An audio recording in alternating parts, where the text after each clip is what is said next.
What's up, everybody? Welcome to Garden Sound 365. This is the show where I write music every day for a year. My name is Garden Sound. It's great to have you all here. We've got some new subscribers. This is my vlog. This is where I talk about music and go over some different synthesizers and discuss, just music stuff. That's what we do. Today, I'm going to go over something that is fun and informative. We're going to learn something today. I'm going to learn you something. I'm going to teach you something. Today is a tutorial, and it is on mastering. And it's especially fitting because today I am mastering. I've got all of my tracks written, and I'm ready to go through the mastering process. And I'm going to show you what that looks like, and how that actually works. And yeah, mixing, I would say, is far more important. Okay, so that's going to be a little bit longer of a segment. Then mastering is going to take maybe 2 or 3 minutes, and that's about as long as it should take, honestly, for anybody's tracks. There are a couple things that are going to differ. One is your ears. Your ears are going to be different than mine. You're going to hear things that you like in your music that I might not like in your music, and you're going to hear things that I like in my music that you might not like in my music, and you're going to have different ears. Your ears are very unique. So my process might work for you, but you might have levels set differently just depending on your input, okay? So there's a lot of, mixing is very subjective. It's part of, music is a very subjective language, and mixing is definitely part of that, right? Mixing can even determine the style of music. Like, I wouldn't mix a house track the same way that I would mix an indie band, right? But you can. And that's what I do. So my style comes from the fact that I actually mix all my tracks as if it's a band.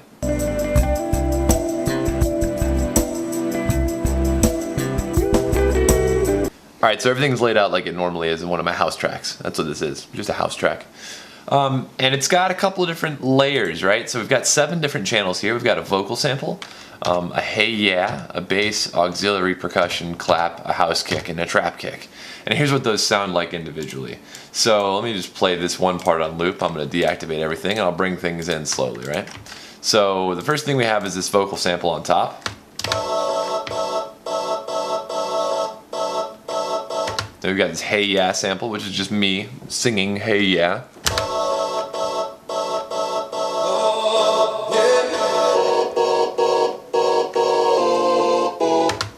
Then we've got this bass line. I'll bring that in.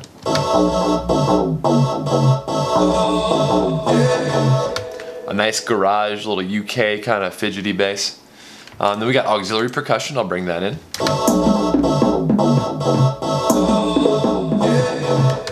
Those are toms, the 808s, conga, hi-hats, like open and closed hi-hats. We've got a clap, right? This is going to be your 2 and your 4.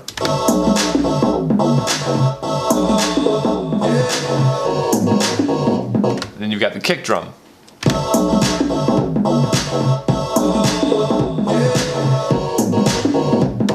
Now, as I build a track, I tend to mix just a little bit, so this is already pretty well mixed and leveled, but I'm going to go through the entire mixing process just to show you. I'm going to be exhaustive here. There is a trap kick, but that doesn't come in until later on in the song. So I'll activate that just so you can hear what that sounds like when I say trap kick. It's basically the house kick 808 with the decay turned up a bit.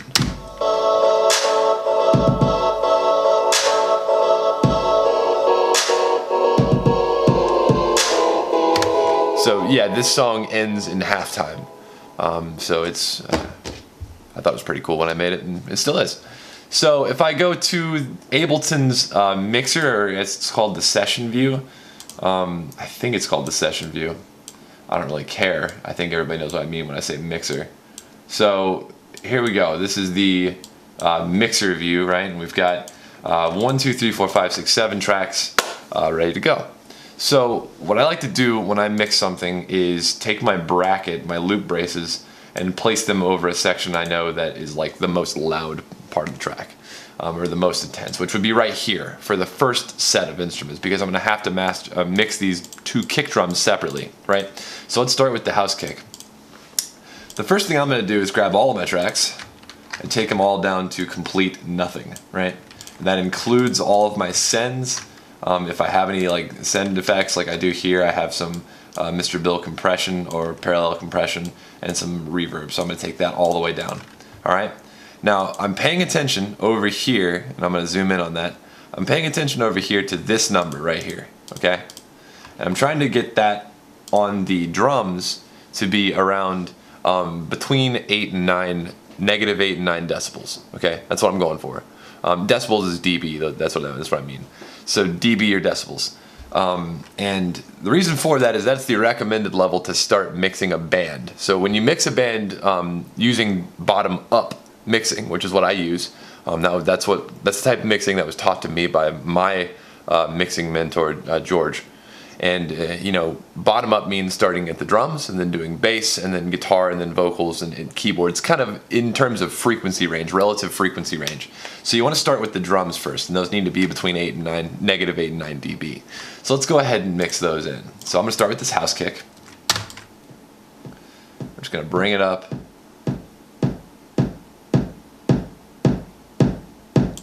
Right there. And I'm leaving it at negative 10.5 right now because I have to mix in both the auxiliary and the clap. And those together will sum up into about negative 8 or 9. So let's go ahead and bring the the clap in.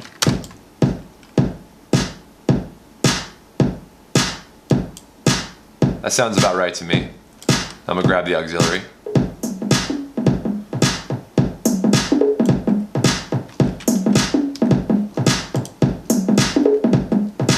Now that sounds pretty good to me, but I do need a little bit of parallel compression on the kick especially, and a little bit on the clap with a little bit of reverb.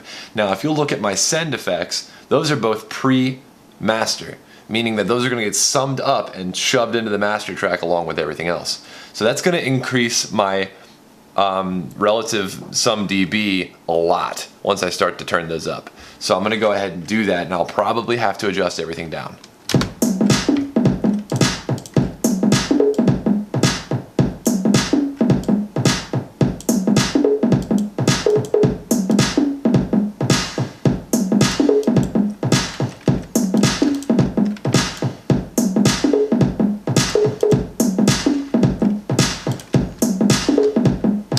Alright, now you see after putting in a little bit of reverb and a little bit of parallel compression on both the kick and the snare, or the clap, excuse me, I've now raised my relative dB to negative 7. Alright, now that's too much. So I need to take it down 1 dB. So I'm going to grab these tracks and I'm going to slowly edge them down with my arrow keys by grabbing the tracks, using click and control and shift click to grab a range, and then clicking on one of the decibels, one of the levels, and then I can adjust them up and down like this. All right, so I'm gonna do that until I get it down to about, that's good right there.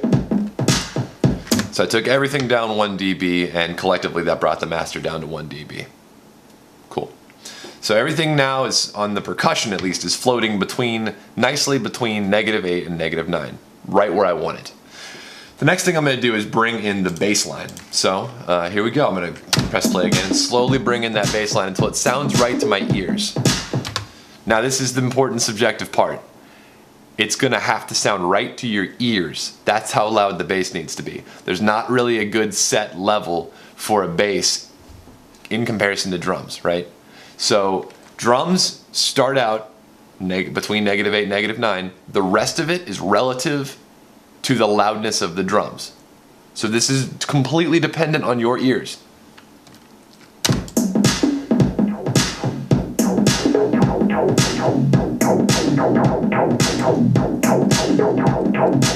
That's a weird part of the bass line, so I might back it up just a little bit so I can hear a different part of the bass line for comparison.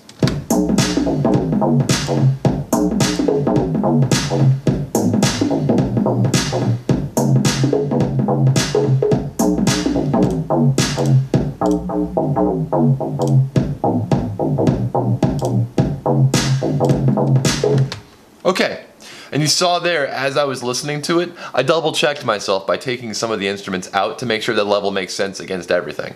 And that sounds about right to me. So the next thing I'm going to do is bring in my hey yeah. Also, you'll notice that I've set these tracks up from right to left in the order that I want to mix them. You don't have to do that. I did it for the purposes of this demonstration, but I also do this when I'm not doing a demonstration because it makes more sense to me. It's like arranging your cards if you're playing poker.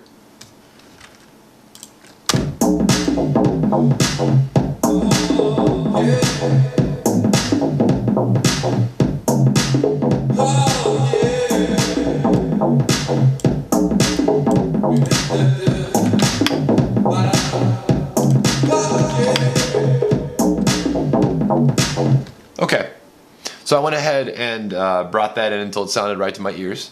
And I'm going to do the same thing now with the last track, the vocal sample.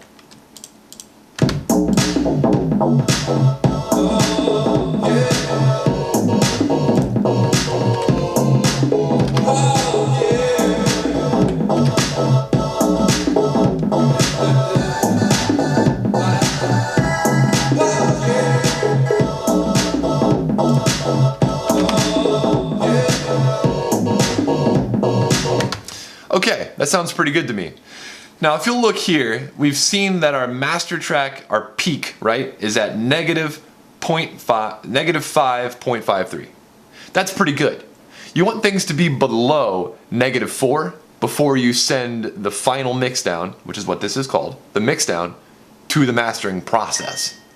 So between -4 and -6 is a pretty good range. That's kind of what I shoot for. Alright, so we've got our vocal sample, our bass and everything should be mixed now. If I press play, we should hear the whole track. And that sounds pretty good to me. Now, while you're mixing, it might be necessary to turn up the level of your control room or your booth, right? And I actually turn my gain on my monitors up quite a bit when I'm mixing because this is a relatively low volume to mix at, but that's the purpose of having good powered monitors.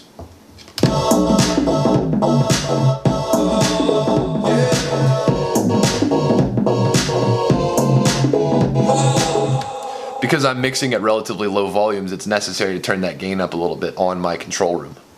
Not in the mix. Don't turn the gain up in the mix. Turn the gain up on your control room or on your board. That's what you're supposed to do. Turning up the whole volume of the track, that's what mastering's for. Alright, so now that I've got that kick drum mixed, I need to bring my braces over here where my traps section is and make sure it sounds good there. I haven't mixed in my trap kick yet.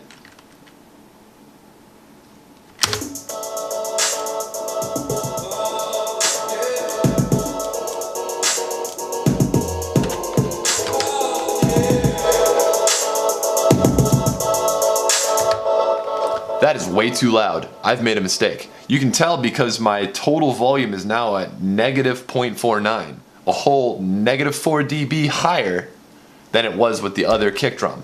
So this kick drum is too loud. Let's bring it down to a relatively good level.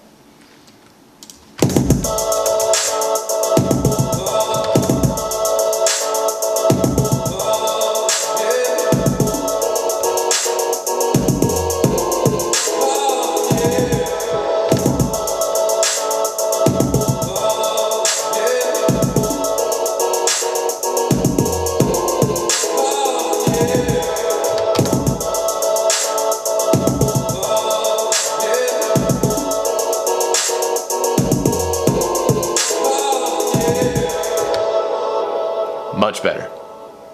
So now that I've gotten everything mixed down, what I'm going to do is take my loop braces off. I'm going to go to Export, Control-Shift-R to bring up the export menu. I'm going to export this from measure 1 all the way till the end of the track. I'm going to export this at 32 bits. That's important. So make sure your settings look exactly like mine. Wave file at a sample rate of 44/100 and 32 bits with no dither. Click Export. I'm going to give this a name. This is going to be awyeah.wave. I'm exporting this to W part 3. It's going to ask me if I want to replace it. Clicking yes. And now we wait. Get some coffee, get a beer if that's more your thing, and chill out.